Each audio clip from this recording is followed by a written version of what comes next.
Assembly instructions, Folding OX. Tools included: screwdriver, Phillips and slotted 2-in-1, double open-end wrench, 13mm and 15mm, Allen wrench, 5mm. Tools needed: scissor and bike pump. Let's start assembling your NAKTO Folding OX e-bike.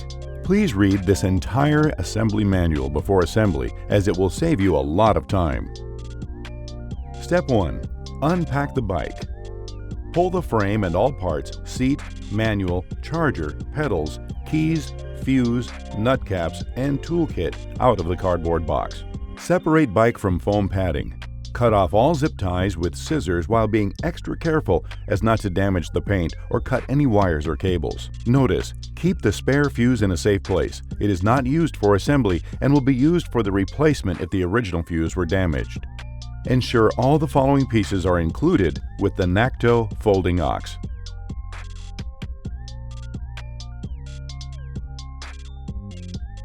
Now, stand the bike upright. Place some foam padding under the front fork if placed on the ground, or put it on a bike assembly repair stand if you have one. We want to keep your bike looking new.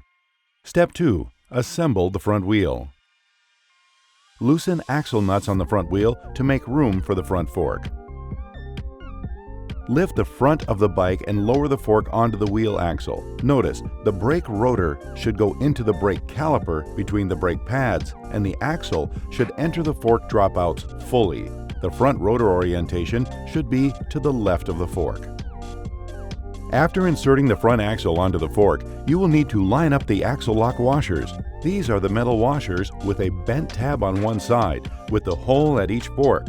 Notice, these two special fork lock washers keep the wheel from falling off if the axle nuts ever loosen up. Tighten the axle nuts by hand. Once the lock washers are in place, tighten both axle nuts with the supplied double open-end wrench. Notice, before doing the final tightening of the axle nuts, make sure the wheel is square and true with the forks. Push the black plastic nut caps onto the axle nuts. Step 3. Install the handlebar. Loosen the 4 bolts on the stem faceplate with supplied Allen wrench. Remove the stem faceplate and set aside. Place the handlebar on the stem correctly. Trace the front brake cable directly up from the front brake caliper to the left handlebar and ensure the cables and wires are not twisted. Notice, the horn is on the left-hand side and the gear shift is on the right. Center the handlebar and tighten the bolts on the stem faceplate evenly. Perform a twist test. Brace the front wheel between your legs.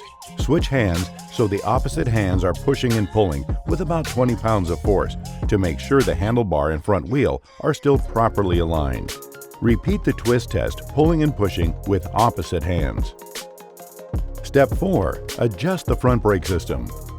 Notice, the adjustment of the front brake system is not easy. The following steps are only a general guide to assist you in the adjustment of the front brake system.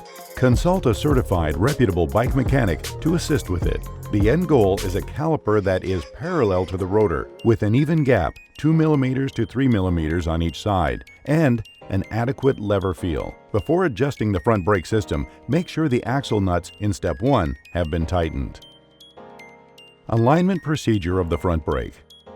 Notice, usually all bikes' rear brakes were adjusted in the good condition at the factory. If not, alignment procedures are the same for front and rear brakes. The end goal here is to keep the 2mm to 3mm clearance on either side of the disc brake rotor so that the pads do not rub on the rotor when they are not applied. On the front disc brake caliper, there are 2 bolts mounting it to the fork.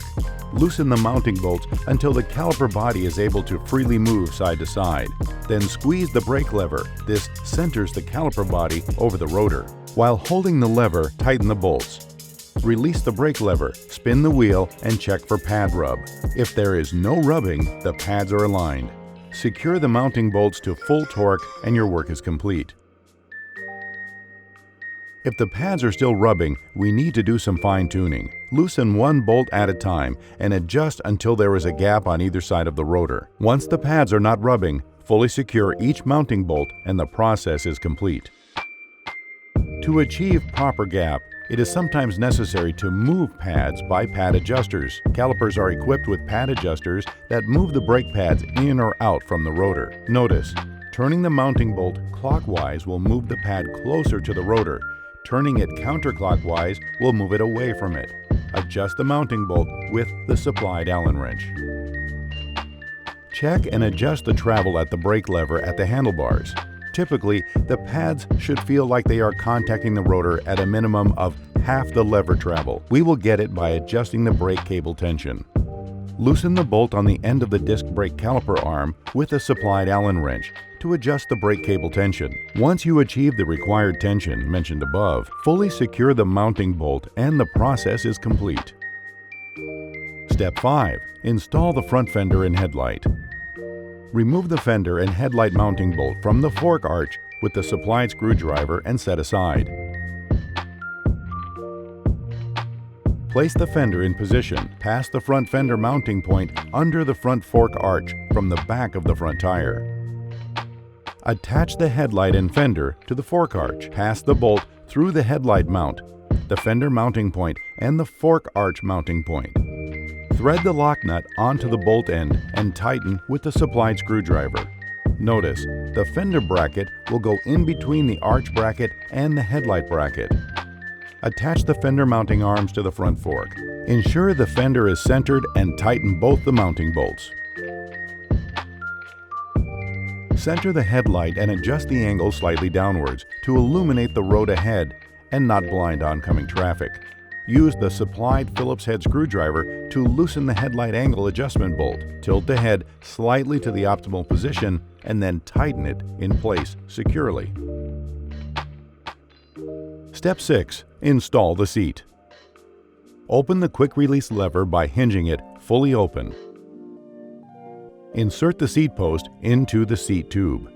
Adjust the seat post up or down to a comfortable height, while ensuring the seat post is inserted into the frame past the minimum insertion point.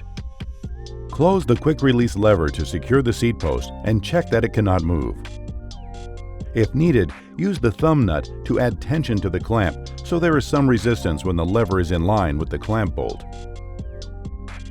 Step 7. Install the pedals. Locate the pedal with an R stamped into the end of the pedal axle, which indicates it is the right pedal. The right pedal goes on the crank on the right side of the bike. The remaining pedal with an L stamped into the end of the axle is the left pedal. The left pedal goes on the crank on the left side of the bike. The right pedal is threaded to tighten by turning clockwise. The left pedals are reverse threaded and tightens counterclockwise.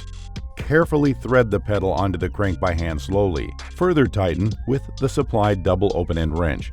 Do not cross-thread or damage the threads. Step 8. Inflate the tires. Check that the tire beads and tires are evenly seated around the rims. Use a pump with a Schrader valve and pressure gauge to inflate each tire to the recommended pressure indicated on the tire sidewall. Do not overinflate or underinflate tires. Step 9. Charge the battery. Operate the electrical system when the battery has been adequately charged and the battery is secured to the frame mount. Your NAKTO bike comes partially charged. We recommend you connect the charger input plug, 110-220 volt plug, to the power outlet for 3 to 4 hours. The charger light will go from red to green when it is fully charged. Step 10. Ensure all hardware is tightened properly following recommended torque values.